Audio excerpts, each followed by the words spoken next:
My story. All right. Okay. You go first, then I'll go. So one of the things we were going to do as a group is try to explain why we're here. You know, people ask me all the time, why do you do this? Why do you put so many hours? Why do you want to advocate for other kids? Instead of just my own, or maybe the kids in my school, or something like that. And I don't know. It's my character, it's my makeup. It makes me want to get up in the morning. My job that I get paid for, I don't really care about. This is important. And it matters to me because I think we're really changing things. My daughter Abby is a wonderful child. But she's fine. She's all set. But I know other kids aren't.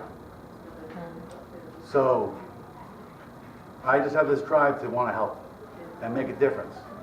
And a little over 3 years ago, I met Carolyn Kane. And on a whim, I said to her, if you want me to support you and be your vice chair, I'll be it as long as you want to be chair. That was 3 years ago. So I am still energized and excited to be here.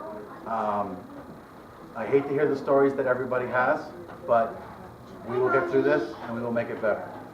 And I'm just glad to be a part of this process and a part of our team, and I'm glad to be here. So John and I are the first two. We decided to make it sort of a cycle with the board members to each get up and tell our own story. Mine's going to be a little bit different than the one John told. So what I would say to you is, how did I become involved in SpedPac, or how did I become involved in special education?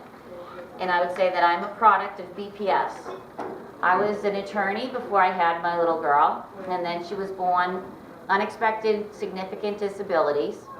And then before I went to my first IEP meeting, I read all the laws and regulations and thought I was all set and knew what was supposed to happen, and none of what I thought was supposed to happen happened. We ended up rejecting her. They recommended a placement for her that I went and visited, and no one spoke to the children for the 2 hours that I was there. And I said, my child's never going to that program. So we rejected the placement, and they didn't care, you know. So it was, I kept my daughter home from the age of 3 to 4, and I worked with her full-time on my own, and we filed for hearing at the Bureau of Special Education Appeals. And eventually we came to a settlement on the day of hearing. And my daughter now goes to the Henderson School, which is my local school, and that they originally told me my daughter was too handicapped to attend, and that she was too severely impacted. And I went and visited the school and saw children that were more impacted than my daughter. So I also have been fortunate since that time. So that was my christening into BPS. And I said to myself, why is this all so hard, and why does it cost so much money? We had $20,000 in legal fees for my daughter to go to our neighborhood school. And I said, it shouldn't be this hard. We've already gone through enough as parents. Our lives are challenging enough, and why do we have to be challenged by the system who's supposed to be providing our children with the services that they need? So I decided to become a special education attorney. I was a corporate attorney, so I switched my roles, and since then I've been advocating throughout the Commonwealth on behalf of families who have children with special needs. And then a few years ago, about 3 I guess, there was a change in the BPS administration, and John Beer came on, and I went and I listened to John talk at one of the SpedPac meetings, and I said, I think BPS is finally listening. So I said, now I'm willing to get involved, because for years there was no interaction with parents in BPS. So since then I came on SpedPac, and I've been here. It's a volunteer position, typically runs us anywhere from 10 to 30 hours a week in our volunteer positions. John and I and a lot of the board members are at most of the school committee meetings. We're the only parent organization that is a regular, not only attendance, but testifier at all the school committee meetings. And we've actually made a lot of traction. We now have ABA is caught up, and if it's not, let me know. On the evaluations, we had 180 in the queue a few years ago. We now have children receiving ABA services that had been waiting for a significantly long time. We now have children receiving placements when they turn 3 and not when BPS finds a spot for them.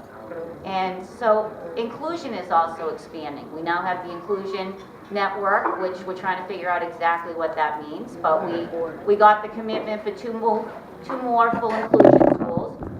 We have the Higginson that opened this year. We have the Haley that's expanding this year from 6 to 8. And then with regard to sort of increasing inclusion across the district, we now have the school committee approving the development and existence of an inclusion task force, similar to the ELL task force, but they only got that after the Department of Justice ordered the BPS to create that. So we've made a lot of progress. I'm not going to say that it's been easy. We are relentless in following up with them and not taking no for an answer, but I think that that's what our kids deserve.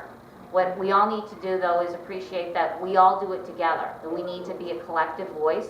We're 20% of the Boston public school system. There are 11,000 children with special needs.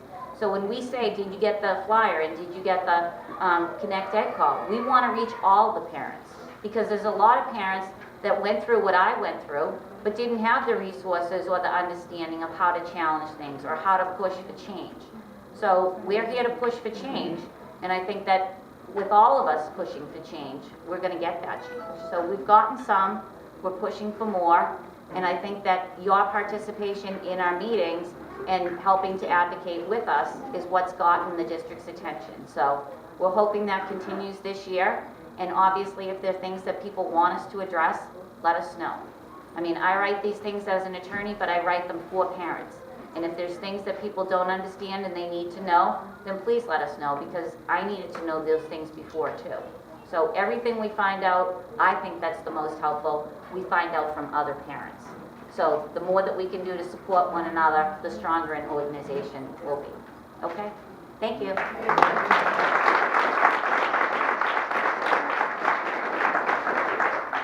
Anything else?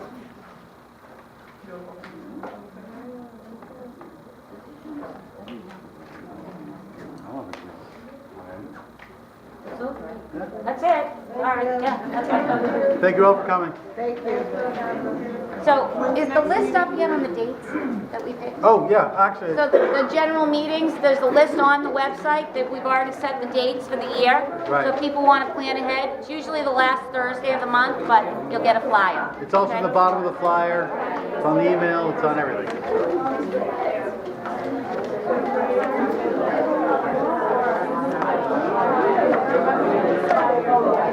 Thank you.